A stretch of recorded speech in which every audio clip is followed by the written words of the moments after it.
Hello.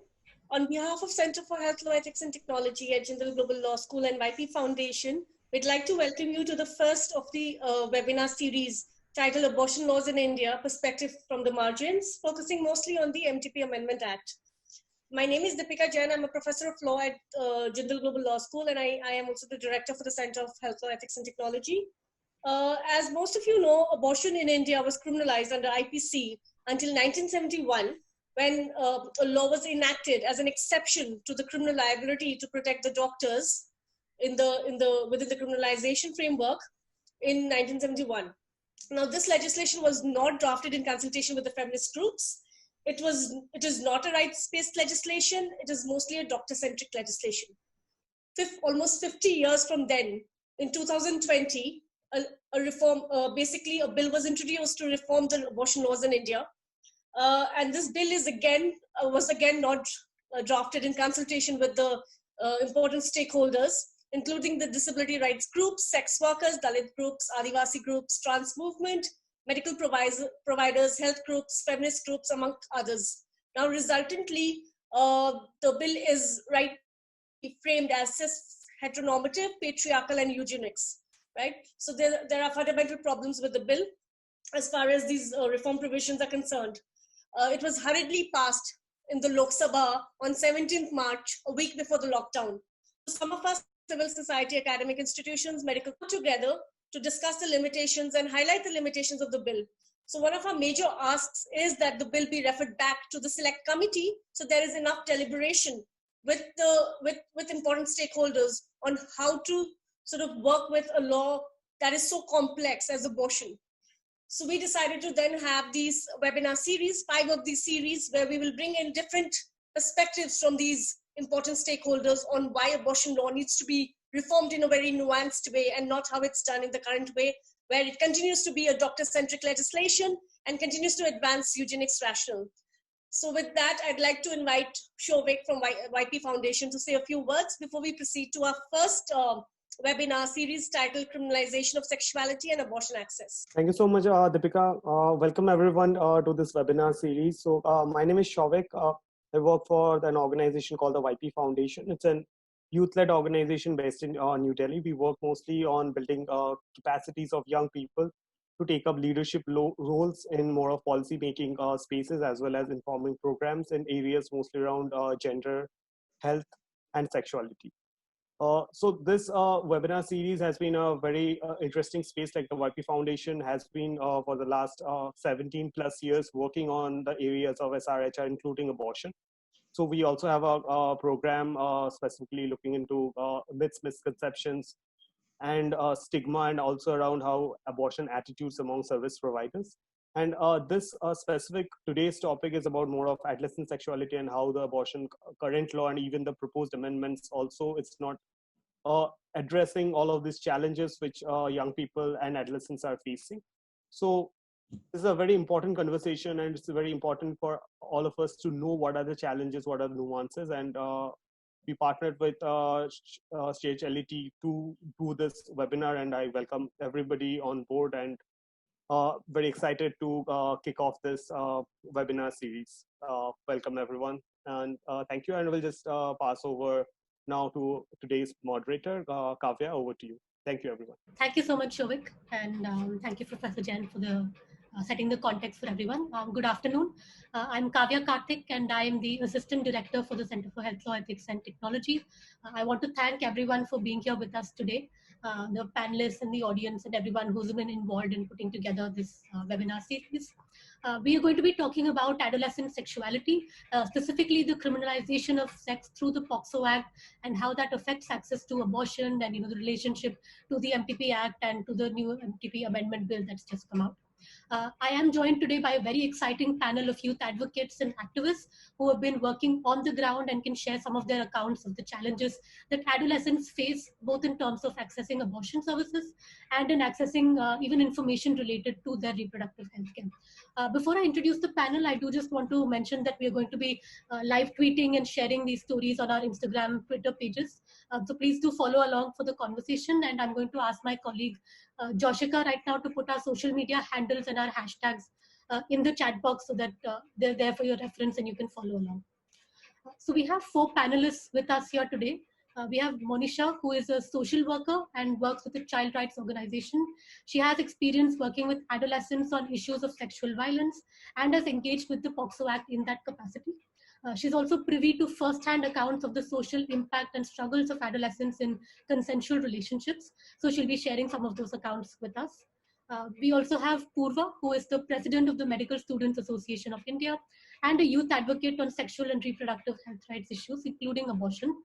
She has been involved in advocating for changes in the medical curriculum, and she'll be reflecting a bit on the existing medical training regarding abortion, adolescent sexuality, and the legal framework, and how that medical curriculum influences service provision. We also have Aisha with us, who is the executive coordinator and careline counselor at Hidden Pockets. Aisha is one of the youth champions 2017 of the Asia Safe Abortion Partnership from India and an Unleash Fellow 2017. She has also been certified as a peer educator by Enfold India and has conducted several trainings on sexual and reproductive health for school and college students. And finally, we have with us Shruti, who is a feminist activist and has been working as a trainer and researcher on issues of gender and sexual and reproductive health rights. She has over 6 years experience working with grassroots organizations with a feminist and human rights framework. She also manages the Access Project at the YP Foundation India, which focuses on building young people's capacities to audit and advocate for youth affirmative health services. So I now want to thank all of the panelists for being with here, for taking the time out of your day to join us today. I'm going to start first by giving a little bit of background on the subject, and then we're going to move on to our panelists. I'll pose a couple of questions and then they can each make their remarks. And finally, we're going to open it up for a Q&A session. So I'll go over at the end how we're going to do the Q&A. But to begin with, as we already went over this, we had the MTP Act, which was enacted in 1971. And this came about largely as a population control measure, which meant that it was never actually situated in a rights-based framework, right, for the people who were seeking abortion. And again, it was not drafted with any consultation. And so this act then sort of creates an exception to the criminalization of abortion that happens under the IPC, where it allows registered medical practitioners to provide abortion services as long as they meet certain conditions under the act, right? So now the recent MTP Amendment Bill of 2020 that has just come out, it was introduced in the Lok Sabha and passed there. Again, this was drafted with almost no stakeholder consultation, which means that there are a lot of critical gaps in these legislations. And that's one of the reasons we put together this webinar series to highlight these gaps. And today specifically, we're going to focus on adolescent sexuality and the impact on abortion access. All right, so we know that around the world, countries deal with adolescent sexuality and age of consent in a lot of different ways. So in India, for example, the age of majority has been set at 18. So the law actually considers everyone under 18 to be a minor, or specifically to be a child, and therefore not competent to consent. So what does that mean in terms of sexuality? It means that adolescents, and I'm using adolescence here as a term to describe a transitional phase of development, which sort of begins at puberty and lasts until adulthood. So then adolescents who are between the ages of, say, 14 to 18 are not considered legally competent to consent to any sexual activity. So then the Protection of Children from Sexual Offences Act, which is the POCSO Act, was enacted in 2012. And the stated aim of this act is to protect children from offenses of sexual assault, sexual harassment, and pornography. So you'll see when you open up the act that this is sort of the main objective there. Now, as defined under the act, anyone under the age of 18 is a child. And the act then goes on to also define and it lays out various punishments for sexual offenses against children, right? So then we're talking sexual offenses that are committed against anyone under the age of 18. Now, there have been numerous instances where adolescents have engaged in consensual sex, but because of the law, adolescent girls are necessarily treated as victims of sexual assault rather than as agents of sexual desire and sexual change, and therefore the criminal justice system has to get involved. And I'm sure that our panelists can offer perspectives from the ground on how this takes place. So one of the things that the POCSO Act does, and this is where it really comes into conflict with the MTP Act and the recent bill and access to abortion care generally, is that it has a mandatory reporting requirement.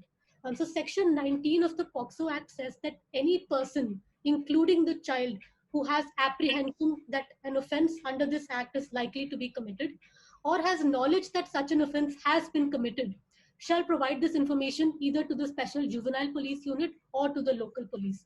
So as you can see, the scope of this provision is actually quite wide in the sense that it includes even the adolescents themselves as mandatory reporters of the offenses that have allegedly been committed against them, right? So it's just a huge discretionary provision that exists.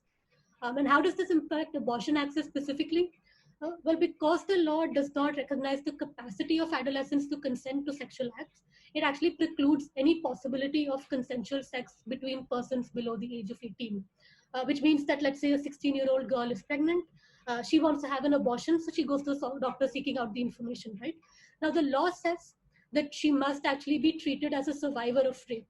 And so the offense must be reported to the police.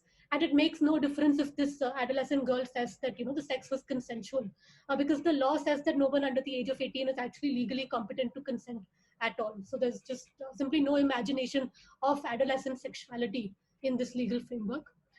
Additionally, now there's also another layer of criminalization here, because anyone who fails to report this to the police can be punished with up to 6 months in prison. So that's actually another thing that exists under the Act as well. Now, mandatory reporting is actually problematic for several reasons. Now, first is because it discourages people from reporting sexual abuse, especially if the perpetrator is known to them, right? Because they're going to fear the harsh punishments that are laid out. And second is that now pregnant adolescents are also very hesitant to seek out reproductive health services or abortion care out of the fear that doctors or other healthcare professionals will report them. And then criminal action will be taken against either their partners or anyone they've engaged in consensual sexual relationships with. And on the side of service provision, also there's sort of a chilling effect that takes place because some doctors may actually be reluctant to provide abortion care without first reporting to the police, even if that is going against the person's wishes of not wanting to report. So because of this, a lot of pregnant adolescents resort to unsafe abortion methods, which can lead to a variety of complications, later on. It also, I have to say, increases their financial burden. And this is especially significant for adolescents from marginalized groups, those who face structural barriers to accessing healthcare in general and specifically reproductive healthcare. They're sort of additionally burdened by this criminalization that exists. Now, currently there is Section 4 of the MTP regulations, which contains this privacy and confidentiality clause, which says that the details of a person who is seeking abortion is supposed to be kept secret. Now, the new MTP bill actually introduces a confidentiality clause as well, which says again that the details are to be kept confidential, except that they can be disclosed to a person authorized by the law. So we actually see how this is, a violation of the right to privacy and bodily autonomy. And we know from the privacy judgment of 2017, which was Puttaswamy versus Union of India, that privacy is a fundamental right, and reproductive autonomy is very much a part of this right to privacy. And of course, we also have the MTP Act, which already, even without any of the changes from the MTP bill, requires the consent of a guardian for doctors to perform abortion on those who are under 18, right? Which again means that adolescents will be reluctant to seek out their services if they know that the guardian is required to consent. So sort of tying it back to the MTP bill, clearly there is a need to revisit this bill and sort of do more stakeholder consultation, because currently it completely fails to consider the perspectives of adolescents who are struggling to access abortion care. And instead of ensuring that our adolescents actually have access to information on how to make safe and healthy sexual decisions, our legal framework takes a very paternalistic approach to this, and it treats all of them as children or all of them as victims, right?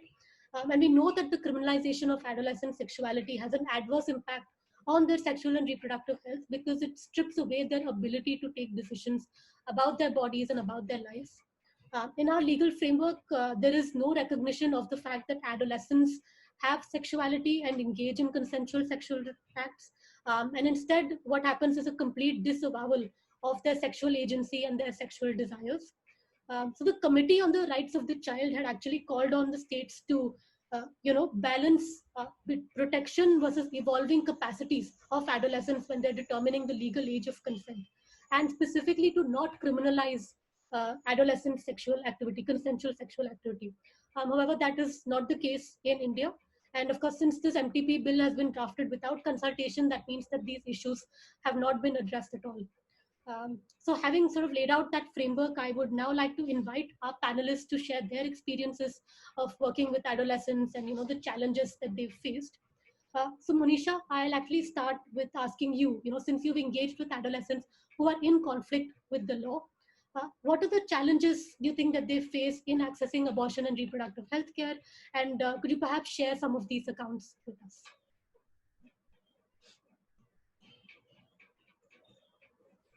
Sorry, I was on mute. Thank you, Kavya, and thank you to the team for inviting me as a part of this webinar. So I would like to, I was just thinking Kavya has covered most of the things which I wanted to talk about, but I would like to start by saying this point that this entire debate about, adolescent sexuality under POCSO, it did not start now or, 2 months back.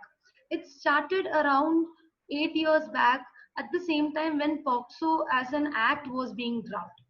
There were organizations or institutions who really believe that it is important to consider the evolving capacities of our adolescent young children, right? At the same time, when it is also important to protect their sexuality and protect them basically from being sexually abused. But this particular point was also considered, right? And there was a lot of to and fro's around this particular point when the law was being drafted. Now, when we look at this particular term, say adolescent, who is an adult? Who is an adolescent, right? The WHO definition says that any person between the age of 10 to 19 is considered to be adolescent. Kavya was just talking about this phase as a transitional phase of children from puberty to early adulthood. But it is also a phase where there is a lot of psychological, physiological, and behavioral changes that are happening. It is an age of ragging hormones. It is a phase where children are starting to have sexual desires, to explore their own sexuality, right? To make boyfriends and girlfriends, to explore physical contacts, to go for dates and start exploring that initial physical contact. But at the same time, it is also a phase where, and this is very normal behavior that every adolescent goes through. So it is very general that every adolescent is having sexual desires or having sexual curiosities, and in that curiosity and sexual desire, they end up being in a consensual sexual relationship or what is called a romantic relationship also. But at the same time, there is also a phase where these children get confused about their sexual curiosity with something called love, and that's when they indulge in a sexual activity with people whom they are not very comfortable with, or with adults, or they indulge in sexual activities without having basic sexual knowledge, and they become vulnerable to grooming or sexual exploitation. So there are two phases, and that's why when the law was being made, the intention of the law was very clear. The intention of POCSO Act was very clear to say that it is to protect protect the children from any kind of sexual abuse or violence. But somewhere it actually denied that entire concept of consenting adolescent sexuality. It denied the concept that adolescents have their sexual desire to indulge, or they also have their there is a lot of evolving capacities during this phase, and there are chances that they will indulge in sexual relationship. It rather reinforced that social stigma of guilt and shame related to exploring their sexuality. It denied adolescents to access healthcare services, especially reproductive and sexual healthcare services. And that's what Kavya was talking about a little bit, and I will also be talking about it, about mandatory reporting. Right. So the POCSO Act, the intention of the act was very clear, but somewhere it did not think about about the concept of about the concept of consent, and second, particularly consent among adolescents, particularly consenting adolescent sexuality. So what happens when two adults enter into a consensual relationship? Here I would like to talk about one case where I was a social worker. This was about a 16-and-a-half-year-old girl who fell in love with her senior, who was just a year elder to her, probably 17 and a half, or may have at that verges of attaining 18. And when the family got to know about it, they had terribly beaten up the girl, and so finally the girl and the boy decided that it is better for their own will and livelihood, it is better that they run away from their families. And they ran away. The family immediately reported the case to the police station, and the police was able to find out the couples or get caught hold of the couples. Now, what happened after that? The entire life of these children changed, especially the life of the boy, because in this case, the child, the girl was compelled to file an FIR against, or the family has already filed an FIR against the boy, and the boy was booked under sessions like section 363 of IPC and section 3 of POCSO. What does 363 of IPC talks about? A major offense like kidnapping and abduction. And what does POCSO talks about? Sexual assault, which in other words is called rape. This was the charges under which the boy was being booked. The boy was immediately labeled as child in conflict with law. The boy was sent to an observation home. Now, observation home is no less different than a jail, even though the name has been changed. Even though we talk about reformative laws and reformative means of changing such places, but nothing has changed. The application of that is still the same, right? This is a place where children from different backgrounds comes in. This is the place where children who have committed different crimes comes in, and that's where the story changes for the boy. And this is similar for any case, not only for this particular case, because there are two major things which is happening. One is the girl will be immediately treated as child in need of care and protection. The girl will be either sent back to their family or will be sent to children's home based on the vulnerability of the child. But the boy will be termed as child in need of care and protection. The boy will be sent off or pushed to observation home, pushed into criminal justice system, or what is called as juvenile justice system. Now, why did I use the word criminal justice system when it is very clearly saying that it is juvenile justice system? Because if you think about this recent amendment which has happened in Juvenile Justice Act around 5 years back, the 2015 amendment, it said that any person, any child between the age of 16 to 18, if they commit something called a serious or basically a heinous crime, not serious crime, a heinous crime, then the child can be treated as an adult offender. The Juvenile Justice Board has the right to transfer the case to a adult criminal justice system based on the findings of the Juvenile Justice Board. So here is what happens. The child, in this particular case, the child has been booked under kidnapping, abduction, and rape, all three serious offenses. And what happens? The child is put, there are chances that the child can be treated as an adult offender also. Even if the child is not treated as an adult offender, what happens when the child goes to an observation home? The observation home, where, as I told you, there are children who have committed different offenses. This particular child who has just committed one crime, and that also the crime of loving or being in a relationship with his his peer or somebody who is a little lesser age group, this child enters into a system where children have committed major offenses like murder, kidnapping, sexual offenses, etc. This child is stuck in this system. He's been labeled as child in conflict with law. He is in this observation home for last 7 months, 8 months, all because there is a lot of procedure attached to it. The probation officer has to go and get a social investigation report, which takes a lot of time. And the child is waiting and staying back in this observation home thinking that, some changes will happen. He is disconnected from his family and friends. There also comes a time when he actually discontinues his education because he cannot bear the social stigma which is attached to him even after he comes back out from the system. So this is what happens.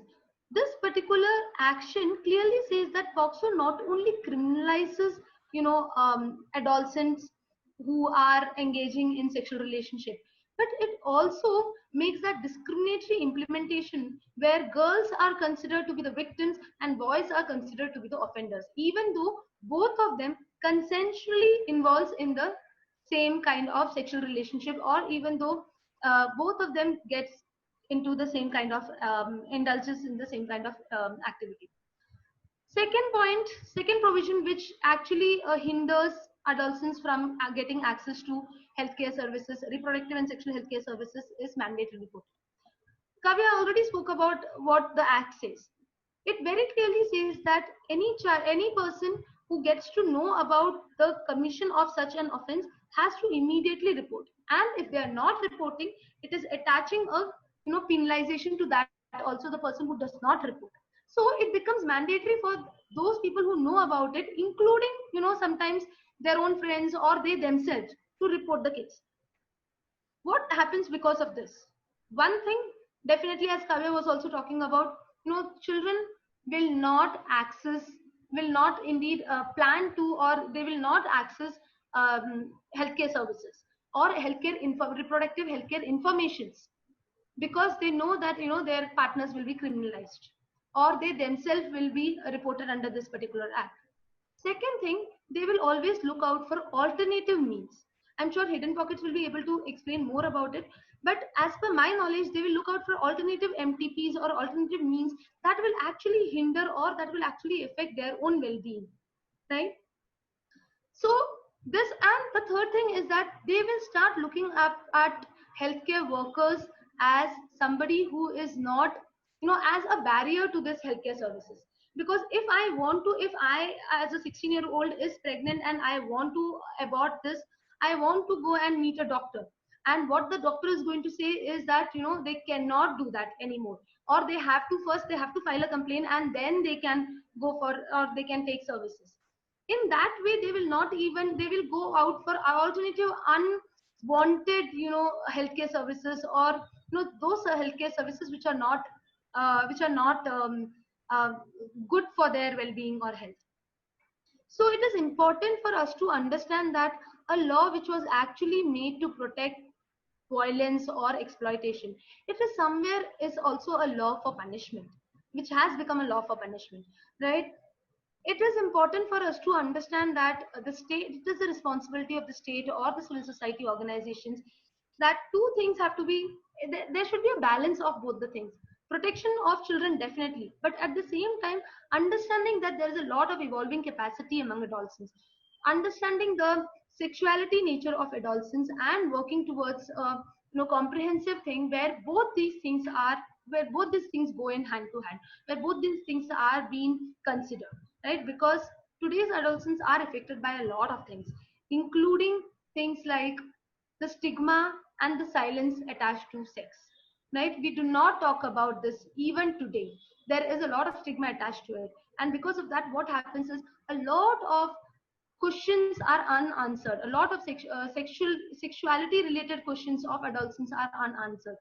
They do not have access to age appropriate sex education, which we were talking about since ages, but even today there is an hindrance to that. So all these aspects has to be taken into consideration, and at the same time, we should have a law which is protecting the children, but it should not, it should be only for protection. It should not come out to be a punitive approach, right?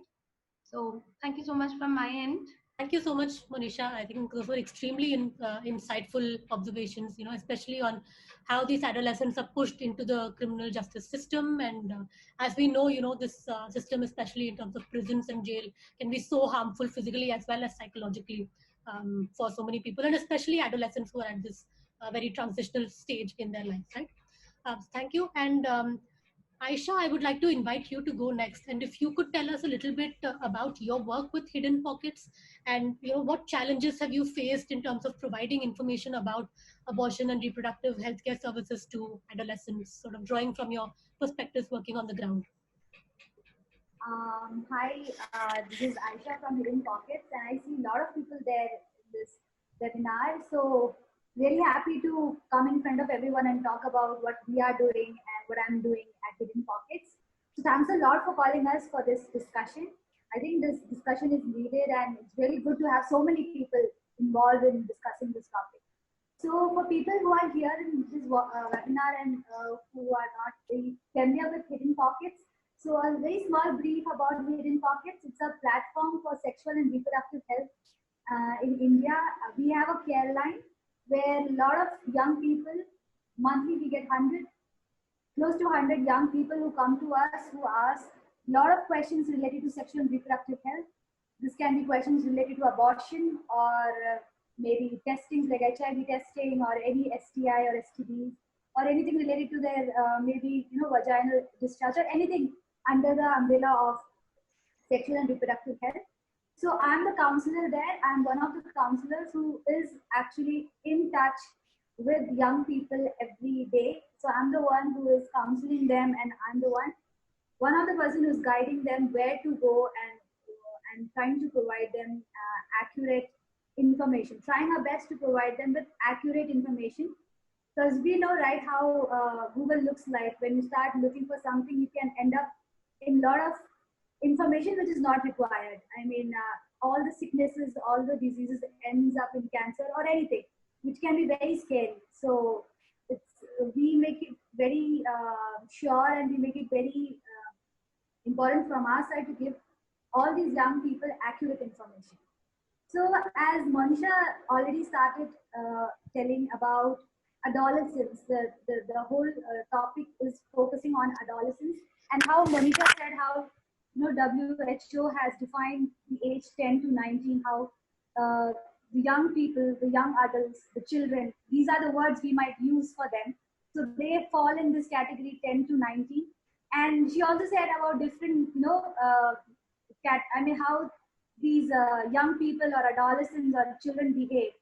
So that's a very important part we have to focus because this is a phase where, this is a stage or phase where young people are going through, as she said, going through a lot of hormonal change, and it's not under the control what they're doing. Sometimes it's not at all under the control. So as a counselor, I know some of the behavior of adolescents would be like exploring the body, because this is the time you are looking at yourself, your body is changing. So women suddenly will see they have bigger, they have breasts, they have, some people have bigger, the body starts changing. So they start exploring, even the boys. So it's a time where the young people, adolescents, the children start exploring everything with their body. And this is a time where they don't believe their parents at all. They don't want to believe, because the feeling of, feeling this new feeling of exploring the body, exploring your friends become everything. If my friend tells me that this is the truth and my mother tells that's the truth, I won't believe my mother, because that's not cool for me, that's not fun for me. So this is the time where I have a lot of pressure on me to look cool, to be in the group, to be with the peer. So that's the age where I'm exposed to a lot of things, different habits, different people, different styles, lifestyles. So it's very important to know what we are focusing on, adolescents. And this time is a time when many of them love breaking rules. I mean, whatever is said, don't do this, that means do this. Because then only you'll be part of the group, or you won't be the part of the group. And to be honest, nobody wants to be in that, seat where nobody looks at you and nobody cares, that nobody knows that you exist in the classroom. So the adolescents always want to be in that group of, looking coolest. And this leads to confusion. This leads to a lot of things which might end up in a very messy things. This leads to, situations where everything is out of control. And also, before I talk about abortion, I also want to talk about menstruation. Like at the age of 10, girls start getting their, menstruation. It's a complete new thing happening. Every month you're bleeding. And like how it is in our country, cultural, the practices are done from the age of 10. If you're told to sleep in another room, or you don't have to touch people, you don't touch stuffs at home, what mental conditioning you're having in your head, that I am impure when I'm having periods. So that's how you're growing up, with a feeling that anything related to menstruation, anything related to that part of your body, anything related to reproductive health is not something you should be talking about. It's something very private. It's something which is not, we are not very proud of. So that's how adolescents, the young people, grow up. Men, the boys being confused what's happening, because they don't know about their body, they don't know at all about their, the girl's body and girls being ashamed of their body, that what's happening to your body. So that's how they are growing up. And in this confusion and in this stigma and taboo, if somebody gets pregnant or gets to know that the person is pregnant, that's like the end of the world. I mean, that's like the worst situation you can be. Because when you're exploring a body, it's fine, it's fun. I mean, nobody gets to know, and none of the young people would like their parents to get involved in this. People get to know that what they're doing. But abortion is something, or I would say pregnancy is something you cannot hide for some time. I mean, within weeks, people around you will get to know what's happening with you, and you cannot hide. And when children are growing up, adolescents, when they're growing up, they are seeing what's happening during pregnancy. They would have seen their mommies, the chachis, their relatives getting pregnant. So they know there's something happening in the body. And how do you look? Your tummy might come out. Tummy. They say the tummy might come out, and things might change. So somebody gets pregnant while exploring their body, are in a situation where they are like, I'm done for my life. I think the next step is killing myself. Because talking about MTP, talking about POXO, till nothing happens to us, we don't know about any laws. Only when it happens to us, we go and explore and see, okay, this is a law related to this, this is the law related to this. So for a very average person, or a very, I talk about from a household, one child who is maybe 17-year-old gets pregnant. I'm sure this person doesn't know about MTP Act or doesn't know about POXO Act until this person does Google. And I'm sure this person is not going to talk to, call her friend or, her teacher or a father or mother and say, oh, okay, so what am I supposed to do? I'm pregnant. No, this person is going to sit alone and Google like hell to understand what's happening and what is going to happen in future. So when we talk about pregnancy and we talk about abortion, when it comes to unwanted pregnancy, it's a very scary situation for a person who is just in a phase where everything is confusing, the hormones are going here and there, and you can't tell your parents, you can't tell your friends, you are alone in this whole process. And when this person, obviously, if you talk to a very young person who's in school, 18 means you might be in school. So the person would never want to have a child, or maybe, I don't know, if I put myself at 18 and I have no knowledge about what's happening, somebody asks me, do you want to continue the pregnancy? I'll be like, I don't know, I'm so scared.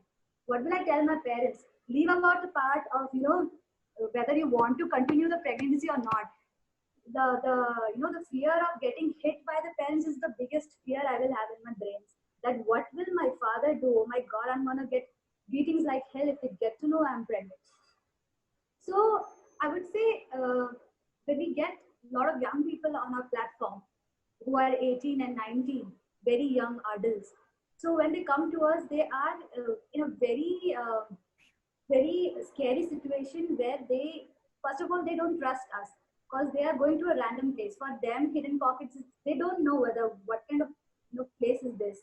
They just want to know whether you can provide me with any solution or not. So when they come to us, this person is highly scared. This person cannot trust me, whom the person is talking to, and very confused. And I would say sometimes they are suicidal also. Because when I have interacted with them, many times they say, this is the end of my life.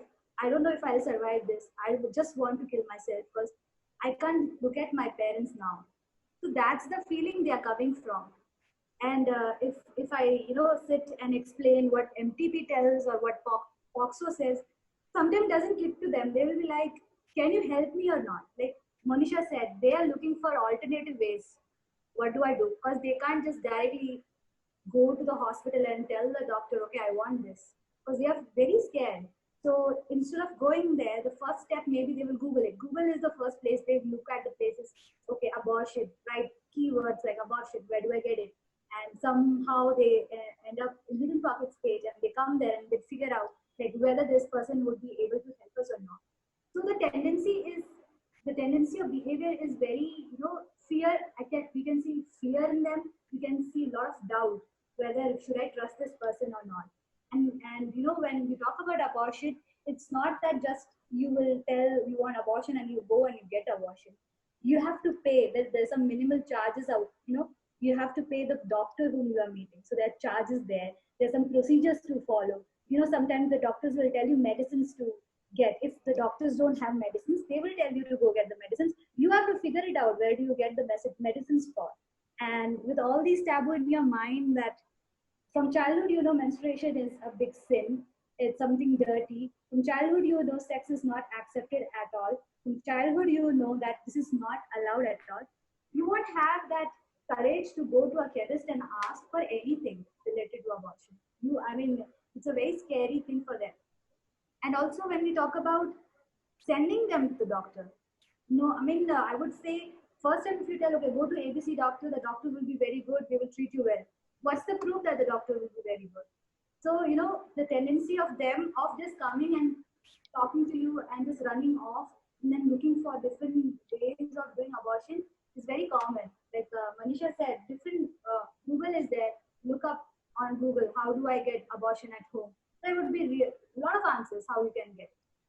And at the point where you are in a situation where it's a do or die situation, either you get abortion or you get kicked by your parents and thrown out from your family, or you die.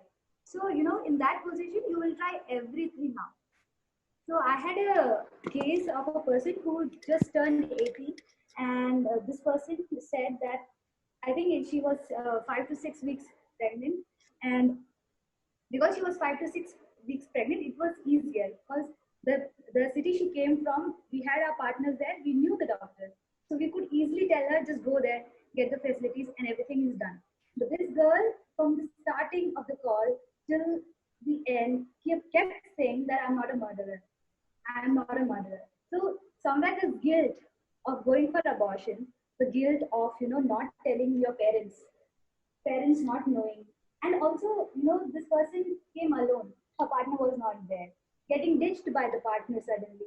I asked her whether somebody is there with you. Is your partner with you? No, the partner has no clue what to do. Because you're talking about another person who is 18 and confused like hell. And in this position where a person has to go through abortion, even people who are 25 get freaked out, 30 get freaked out, and we're talking about somebody who's 18. So this girl was like, I don't have anyone, I can't tell anyone, and I'm so freaking scared to do anything. And she kept repeating, I'm not a murderer. So as a counselor, me sitting and explaining her MTP, what does MTP say, what can you do? It was very difficult from my side to process this information. For me, it's information I'm providing her. But for her, it was her life just falling down. To get this person, 18-year-old girl, it's difficult to make a person who's 18-year-old believe that, okay, don't worry, nothing will happen, you can go and get it. So this situation was very, very tense for us also, because we knew 5 to 6 weeks easily she can wait. But if she doesn't go, she might reach in a situation where doctors will say we can't give you any services. And if she reaches 20 weeks, then we can't do anything after that. So that situation was very difficult to convince this person to tell her, okay, please go get the services and everything will be fine. It was very difficult for us. Specifically telling the legal language to a person who's freaking out there and who doesn't believe in anyone. So I think that time it really comes down how well you are having this relation with this person, building a rapport. And this person, it might happen in the first call, it might not happen. Maybe the second call, it might happen, and this person has to go and get the services. So I would say when it comes to adolescents, because they are somewhere close to young, and their children, they are seen in that way that even they are going through that hormone and a lot of confusion in their mind. And when they explore their body and they end up in such situation, for them it becomes very difficult to figure out what to do next. So even during COVID, we have seen a lot of cases when it comes to 18 and 19. I would say before also it was very sad, sending people to doctors and getting help. But COVID has made it more difficult. Like now everything priority is COVID. I mean, if you have virus or not, that's all. The testing is that. If you are pregnant or it's unwanted pregnancy, nobody cares. I mean, that's not important at all. And even young people are scared. Now, coming out of the house, before you could tell this 18-year-old, okay, go, you can get it. You can go to the city, this is the place, just go and get it. But now if I tell 18-year-old, you can go get it, they have to ask their parents. Parents have to allow them to go outside during COVID. Which hospital are they going? They have no clue which hospital they are going. If has, all, they have taken all the precautions so that patients would be, treated well, and there's no risk of getting coronavirus. So all these things is also messing things up. Even adding on all the fears to existing things. And I would say when it comes to below 18, we had a lot of community organizations coming to us, asking us about, okay, we have this girl, and what do? We have no clue. So there we talk about MTP Act and how POCSO tells about mandatory reporting. You have to go with the person. Somebody, about 18 has to be with this person. So this person, this organization, the person from the organization will go with this person and try to get help. But I'm telling, the laws are there. It's already there. Like the new law, not the new law, the amendment coming, like 20 to 24 weeks. Aisha. This new amendment coming, telling 20 to 24 weeks. So I'm just telling, and that too specific for specific category people, that in that minor term. I'm just telling, already we have a law which nobody is aware about, especially adolescents. POCSO is there, adolescents are not aware of. It's not in the syllabus anywhere. So what is the point of having any amendment if it's not reaching or penetrating the people who are using it? Thank you so much, Aisha. And I think you've really brought out, this sort of precarious situation that adults are sort of facing just because of the way that the law works and the way that it's framed, not in their best interests at all. So thank you for that. And so Purva, if I can ask you to go next, and if you could maybe talk about the current medical curriculum, and whether you think if it responds to the needs of adolescents and how the medical curriculum maybe impacts service provision.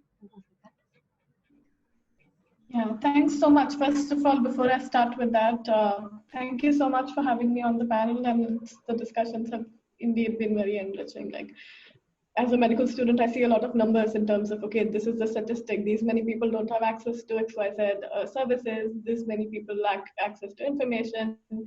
But I think it's really helpful to see stories attached to these pictures, and I think that's what makes this whole discussion really important. Just starting off with medical education in India and how it relates to abortion and the POSCO, and how exactly I as a medical student feel I've been taught. And over the past few years, I mean, I'm in the final semester of my medical school, so I'm almost towards done once and for all. And I also work with the Medical Students Association of India, which is a network of medical students from across the country and over 20,000 medical students. So there's a lot of discussions we actively keep having around abortion and about contraception and abortion. We have a whole separate thematic only to discuss things around it. And also the POSCO, and these discussions, I think over the past few years have brought out a lot of lacunae which exist in the curriculum and need to be urgently addressed. And that's what I've been pushing for, even on an individual scale. Now, starting with exactly how we're taught about abortion or where it's covered. Now, the medical curriculum is divided into huge chunks of, specific subjects, like we have medicine, we have surgery, we have OBGYN, pediatrics, then we have ophthalmology. So all of these subjects, if you consider even the minor ones, you study over 30 subjects in half a decade. And if I had to look at myself from the eyes of a general, a layman who had nothing to do with medicine, I would expect that a person who's spending literally half a decade of their lives studying medicine would know exactly the ins and outs of abortion or contraception or adolescent health. But it's that state of affairs that adolescent health, I would first start with adolescent health and then move on to abortion, and then exactly where and how they overlap. Adolescent health is discussed in about 12 pages in community medicine. it's discussed in bits and pieces here and there, and it's a very stereotypical way that we study adolescent health in. And this is just adolescent health in general and not very specific to abortion as yet. And majorly, these topics touch upon substance abuse and children from broken families, which also offends me on so many levels, but that's a different conversation. And while you study this from perspective of a medical student, it's almost indirectly very clear to you that these are people who are children, but who are heading to be adults and don't really know what they want in life yet. Which might be true for career aspirations in some regards, but overall, putting that label on adolescents is very problematic, and I'll tell you how. So all of these perceptions that we gain in the course of undergrad medical education are basically a reflection that we work on in the course of our professional lives after MBBS. And you start off with the idea that these are kids who don't know what they want. And in a lot of places, if the person is below 18, you just straight up call them a child. Like, okay, they don't know what it is, and you cannot do anything to them except for like physical examination and some procedures. Everything else needs parental consent. And this, when abortion is thrown into this mix, it complicates things much further. Now, about MTP and POSCO, we discuss under forensic medicine. And we also discuss it under OBGYN. And some colleges, like my college, has a class on ethics and communication with patients. So it's also in bits and pieces covered there, but then that's very subjective to the university and college. The problem is, as a final year medical student, even in the most recent conversations that I've had with my own colleagues and my friends, a lot of our perceptions still circle around what we think of abortion in young people or in unmarried couples, more specifically, in our respective communities. And the thoughts of our families and our traditions are very much intertwined with how we see it, even as a healthcare professional, which is supremely problematic. And there's a lot of confusion around how you should respond to situations where an unmarried couple, or to make things worse, it's basically a nightmare if an adolescent couple comes to you and it's act of consensual sexual activity. And now talking in terms of, there has also been a research, interestingly, on how confident medical students are, final year medical students are, in their understanding of abortion and in their understanding of how services are to be provided to adolescents. Few of my own personal encounters around this has been shadowing one of my professors during my OBGYN postings. And a 19-year-old girl came up and complained of not getting her period. I think 1 week past her due date, if I remember correctly. The professor, my professor, which happens to be her treating doctor, asked what if she had any sexual activity, and she said no. She was probably scared and she refused. And then she did an ultrasound.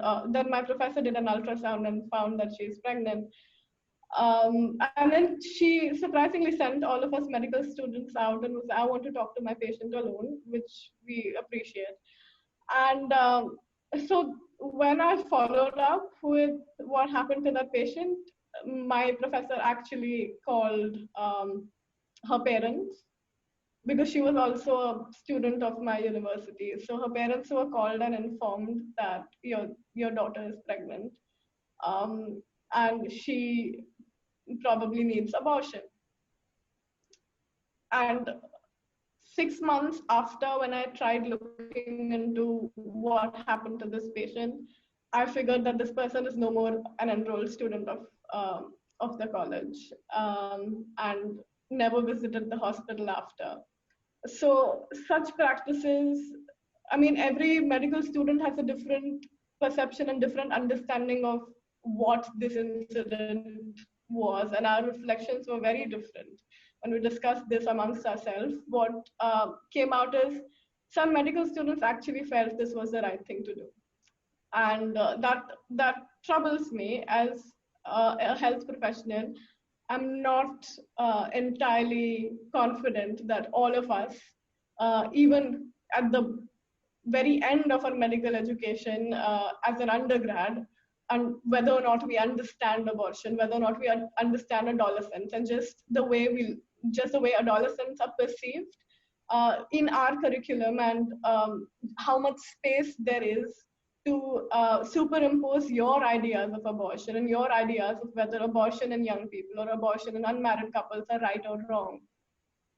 Now, this is just talking in terms of situation and incidents happening around you, where we're talking about pregnant teenagers, so we're talking about pregnant adolescents, to be more correct. Another dimension to this is mental health problems that come into play after, let's say, the abortion is done, or after this person, even 1 or 2 decades after incidents like these. They're very scarring, and a lot of health professionals do not understand how to have these conversations without having any bias and keeping their own thoughts aside. I'm not proud of saying this, but my very own friends and people I'm really close to often have debates with me around why abortion should not be done if it's a consensual sexual activity. They could have used contraception, and things like these come into the picture, especially with people who are 16 or 17 years old and they've had consensual sexual activity. It's often a huge question mark, and not only undergraduates, but even chief medical officers in a lot of peripheral centers do not know what to do about it. And the safest way that a lot of people see, a lot of health professionals see, is contact their families, make sure their families know what's happening, because everything has to be taken care at home first. And if there's consensus around wanting abortion, if we have signatures and separate letters and consents, then we will go ahead with this. And that scares a lot of adolescents off. And one flaw in our medical education and our medical curriculum is that at no point we talk about, or at no point we even have productive discussions around how to build trust in conversations with adolescents, and how to make sure that you're giving them the information they need, but at the same time making them feel comfortable and not violating any laws. And there's a lot of fear around abortion, and there's a lot of fear about, especially around abortion in adolescence, which health professionals at all levels have expressed. And there's humongous loads of literature that talk about why and how these fears come up. People are scared of losing their medical licenses. People are scared of going against their own communities and against their own traditional ideas around abortion. And there are a lot more specific things that could be changed in the curriculum, and we thought that that was being done, considering the most recent update in the medical curriculum that came in 2 years back. But a lot of these conservative, or a lot of these, I would more specifically say problematic things around abortion and adolescent health still remain. Thank you. Thank you so much, Purva. And I think, from what you said, it's definitely really important for us to acknowledge how medical education and the curriculum itself sort of lends itself to this, stigma and fear that is there around adolescent sexuality and abortion and sexual and reproductive healthcare. Absolutely. So thank you so much for your comments on that. So finally, then Shruti, I'll invite you to talk, and I'm going to ask you, as a youth advocate, what do you think specifically are the challenges that exist, when advocating for adolescent rights and for adolescent sexual and reproductive health rights specifically in India? And maybe if you could talk a little bit on, how we can engage better with young people on this issue. Yeah, sure. Thanks for having me, Kavya. It is really interesting to hear the other panelists also. I think because the topic of the discussion today is adolescent sexuality, I just want to begin with talking about adolescence, and some of you have already done that. But also, how typically we talk about it, how typically WHO talks about it, and how do we understand, even in our work, how do we understand this life stage. So I will do that, and then in the latter part I will come on to talking about adolescent girls and young women's access to SRH services, our advocacy work on access to abortion services, especially in the times of POCSO and mandatory reporting and legal frameworks and all of that. So one thing is that obviously, as you have pointed out already, adolescence is commonly defined as the phase of life between childhood and adulthood, and it is considered a transitional phase of life that occurs between the ages of 10 to 19. So you're basically not considered a child, but you're also not considered an adult. And that is, this age group is how WHO defines it, and even our national programs. Some of these are universal sort of definitions, but even the National Adolescent Health Program in India defines it like that. And these are obviously not universal or fixed definitions. Some groups may define it differently. In some socio-cultural contexts or environments, it can be defined differently. And one important aspect of this life stage is puberty. There are biological and physiological changes that occur, but alongside that, there is also a lot of social control over mobility, control over sexuality, what kind of sexual behavior is appropriate, who you should desire and who you cannot desire for. All of that also people start experiencing, especially girls after they start menstruating. So a lot of girls actually talk about experiences of control over their mobility, a lot of girls getting dropped out from schools after their menstruation. So there are also those experiences. And it is therefore difficult to talk about adolescence purely in biological or age-defined parameters. And I think it is important to acknowledge that there are patriarchal social norms that are associated with this life stage, and that it is a development stage, and people in this age group will definitely have different needs from children and adults. Now, this is of control over their mobility, a lot of girls getting dropped out from schools after their menstruation. So there are also those experiences. And it is therefore difficult to talk about adolescence purely in biological or age-defined parameters. And I think it is important to acknowledge that there are patriarchal social norms that are associated with this life stage, and that it is a development stage, and people in this age group will definitely have different needs from children and adults. Now, in our work on age-appropriate sexuality education, so Souvik introduced about YP's work a little bit in the beginning, but our sexuality education program runs in different spaces, different contexts, school, out of school. And what we've seen is that we've found that the 3 stages of adolescence, namely early adolescence, middle adolescence, and late adolescence, is a useful concept in our context. And we have used that, and the topics that we cover, the details of the content that we develop, is with this understanding that all the adolescents also do not have similar needs, and people who are probably in early stages will have different needs from people who are, say, in their late adolescence, say between the ages of 16 to 19. Early adolescence, between the way we consider it, is between the age group of 10 to 12. This is also not really fixed. So even a lot of the on-ground work that we do realize that there is a need for some flexibility, and these cannot be really fixed terms and fixed groups. But to sort of also organize this work a little bit, we see that early adolescence between the ages of 10 to 12, middle between the ages of 13 to 15 or 16, and then late adolescence from 16 to 19 onwards. And in these conversations, we also realize that at an early stage, talking about puberty, gender roles and stereotypes, child sexual abuse, love, romance, all of those conversations happen, and it typically depends on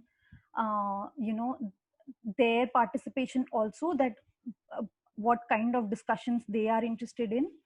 And then 13 to 15 talk about more about issues on pleasure, masturbation, understanding gender as a spectrum, sexuality, discrimination, conception, abortion. And then late adolescence, more issues related to intimate relationships, violence within relationships, consent, coercion, saying no, challenging norms at home, building support systems of young women.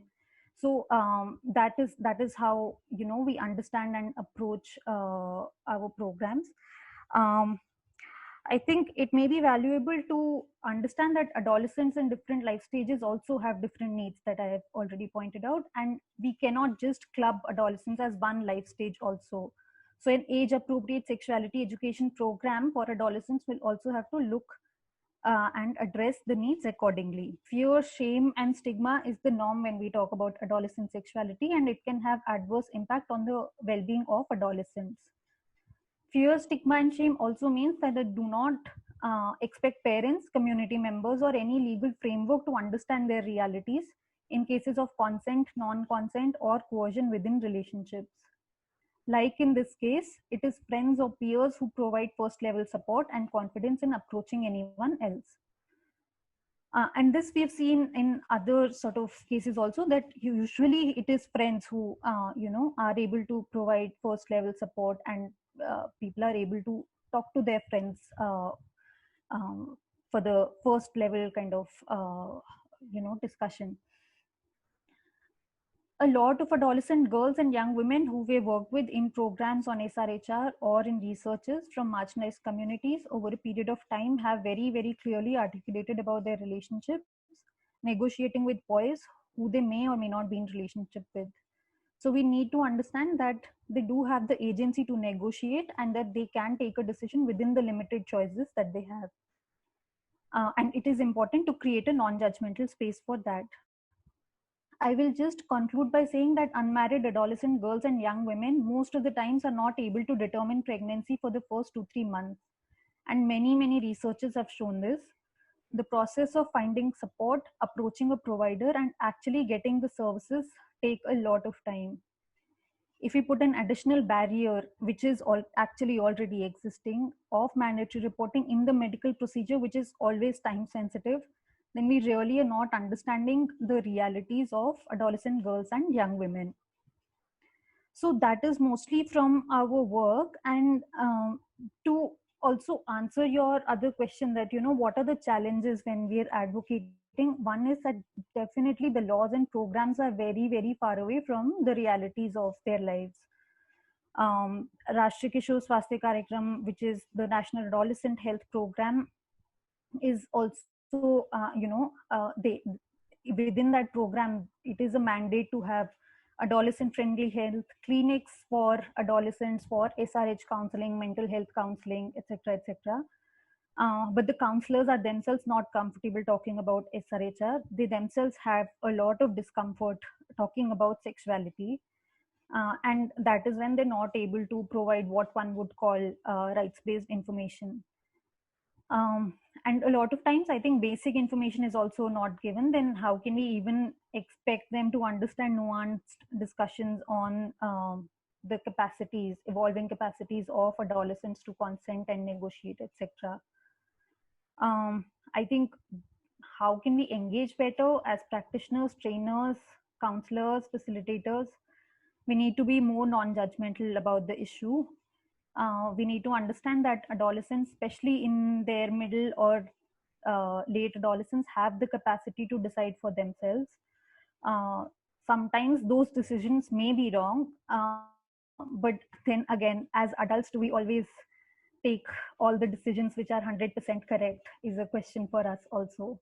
So I think, yeah, I will end over there, and I can take questions if there are any. Thank you so much, Shruti, for your comments. And actually, thank you to all of the panelists for the inputs that you've offered. I think they were all really extremely insightful. And I do want to mention one thing, which is that, in 2011, when the POXO bill was in Parliament and sort of being debated, the Parliamentary Standing Committee at the time had in fact said that, you know, mandatory reporting shouldn't be there. It should actually be sort of an optional reporting based on the wishes of the pregnant person. But unfortunately, that wasn't taken into consideration, and we do have mandatory reporting, which, you know, has come with its own host of problems, as you've all clearly pointed out, right?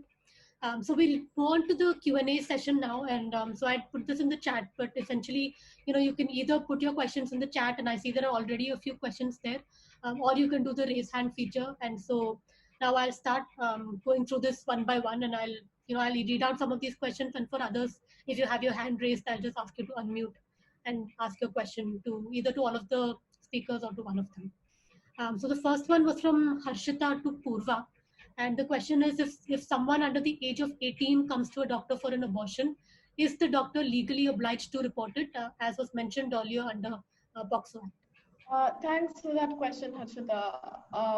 So considering that sexual activity under the age of 18 is, for all technical purposes, criminal activity, it's basically criminalized. So as a health professional, if somebody comes to you with pregnancy under the age of 18, you have to report it, which in itself is a barrier because it contradicts the idea of confidentiality and safe practices. Although the person has some freedom to choose whether or not they want to file an official complaint in case it is non-consensual. But even in that case, it is required by the health provider to take an informed refusal document and get it signed by the person in question. Thanks, Purva. So then there's a question from Aditi on, you know, is the lack of a fixed definition of adolescence one of the contributing factors to not being able to pen down laws that acknowledge all adolescent sexual activity in a proper manner? So if any of the speakers want to take on, you know, the lack of a fixed definition of adolescence. I think it is not because of the lack of a fixed definition. I think it is because of the way the processes of program, legal frameworks, development of those frameworks function. So I don't necessarily see that, you know, that it is because of the definition, but I think it is because of the lack of willingness to engage with, you know, what are the experiences of adolescents themselves, and in some sense acknowledging that adolescents do have desires outside marriage, before marriage. I think it is more because of that. Right. Yeah, and I would agree. I think it is simply, you know, sort of this lack of recognition that adolescents have a sexuality at all, and that adolescents have sexual desires and want to and can engage in sexual activity, consensual sexual activity, you know, which is really sort of the major problem here when we're drafting these laws. Yeah. So Prajwal, you had your hand up. You want to unmute and my question is more directed towards Aisha and Monisha, probably, if both of them could answer. Is have you guys come across any adolescent cases of septic abortion, and do you guys personally believe there's a direct correlation between these incidences of septic abortions or incomplete abortions with there being a very I'd rather say lack of knowledge or lack of awareness or the stigma attached to the whole idea of abortion? Because I was once a doctor, so I have had a couple of experiences where there have been instances where there have been patients have come with septic abortions, and they have been very scared for us to tell their parents, and we had to hide it, and we had to do it in a couple of different ways to get them aborted. So is there a correlation between the both, or is it just a one-off case which I have one or couple of cases which I had encountered? So I would say, like, we also had a lot of cases where these young women came to us telling that they had the tablets, but still they were bleeding for more than 10, 12, days. They're just bleeding. And they were confused. Like, they just told us that we did whatever doctor said and we are still bleeding. And one of the person had no energy to walk. She was almost like bedridden, and she was staying with her boyfriend. This is a person who is 18, first year college, I would say, staying with her boyfriend, and the boyfriend was freaking out. So I asked them to go back to the doctor they went to, and this person actually went to a doctor, and they gave her the medicines and came back. Then I had to tell them, go back to the doctor, because the girl was not able to walk around or do anything. So the thing is, when we counsel them also, we tell, after you get the tablets, you have followed everything, go back to the doctor once again just to check if the whole procedure is completed. I mean, whatever had to happen inside the uterus is done and abortion is completed. But because of the fear and the stigma that I don't want to go back, however the doctor is, how good the doctor is, I don't want to be associated with this abortion word. So I won't go back. So the fear, and also it's just getting rid of it. For example, this person just went and thought, maybe I will just take the tablet and I'm done. That's all. I don't have to go back again because I had the medicines, I did whatever the doctor said. But in few cases, what happens is the medicines don't work because maybe of the some conditions inside the uterus, it doesn't work. So the person has to go back to the doctor. And for some, women, they feel that it's okay. I will bleed for some day and I'll dekh lenge. I'll figure it out. But they assume it that abortion is done. So that is a very scary part. They're losing a lot of blood. They are not able to walk around. They're not eating anything. And, back in their mind, sometimes they feel they deserve it because they had abortion. They deserve this pain and they have to go through this. So if there is a relation between, that stigma, the taboo, and what narrative we have around abortion, and this habit of not going back and checking up with the doctor, telling, okay, I feel this is something has gone wrong. I haven't worked with girls of this particular age. My basic work was with children, basically with boys, adolescent boys, and in observation homes. So I have limited knowledge about this access to abortions. But what I've heard from from children whom especially with boys who have worked, and there were cases where their girlfriends have got pregnant, is when I asked them that, did you approach a doctor, or what was the second step that you had taken for that? And by the time the child is already in the observation home, that is the situation when it is happening. So I have heard them saying that we do not want to go to a doctor. She was there's a lot of social stigma attached to it, and then we were not even, one thing, they do not want to go to a doctor, and second thing was they were not very sure which doctor and the correct kind of information. Yeah, because they don't know where to go and whom to approach. So that kind of information was also a little bit lacking from their end. Can I add to that a little bit, if that's fine? Yeah, sure. Yeah, so coming back to the septic abortions part that was asked in the question, although I do not have scientific literature off the top of my head right now where I can say I have read studies where there is an association between adolescent pregnancies and septic abortion, but I can confirm for a fact that quite a few cases septic abortion is not very common to see in today's OBGYN practice. But whatever few cases have either come because there was stigma around visiting a health facility in the first place. So these adolescent girls probably were taken, either went themselves or were taken to walk. Yeah, taken to quacks and untrained dyes by their families, and so in their heads abortion was done and everything was safe, and a few days later they show up with sepsis and they show up with complications which are then brought to the hospital, and that is often the first point of contact they have with institutions like institutionalized healthcare providers and facilities. So although I think this might be a subject that would need a little more exploration in terms of the exact incidence, but given the fact that adolescent pregnancies are in itself so hidden that it might be difficult to get true reflections of how the incidence is related. Thank you, Purva. Thank you.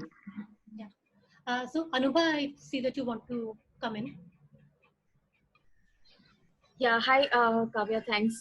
This has been fabulous, and there's a lot of insight that one has got. Just two things. I don't know if there's enough time for that though. Just one thing that I definitely wanted to share was that I'm a practicing lawyer, and I do a lot of work around access to abortion. Um, One instance that I definitely wanted to share with this group was recently I was assisting a girl who was in a consensual sexual relationship. She was a minor. He was just above 18, and she was pregnant as a result of that, and she was barely 6 or 7 weeks pregnant. And the entire cycle of she having to she went to a hospital. First she told the doctor, that she didn't know the person, how she got pregnant, and obviously it was seen as rape. But the doctor got angry with her and said that, first you told me that you know who it is, and then when the police came in you said you don't know. So the doctor refused. Then they had to go get an FIR done. So the whole process. Then the boy was arrested.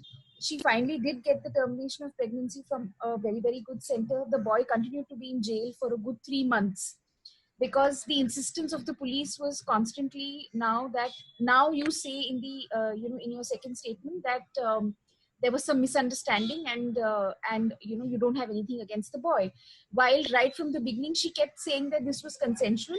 But the police of course recorded it by saying that it was forced. So then there was this whole the boy's family was on the minor years old. She was getting emotional about it, but then there was this whole thing about that I look like I'm the one who's lying.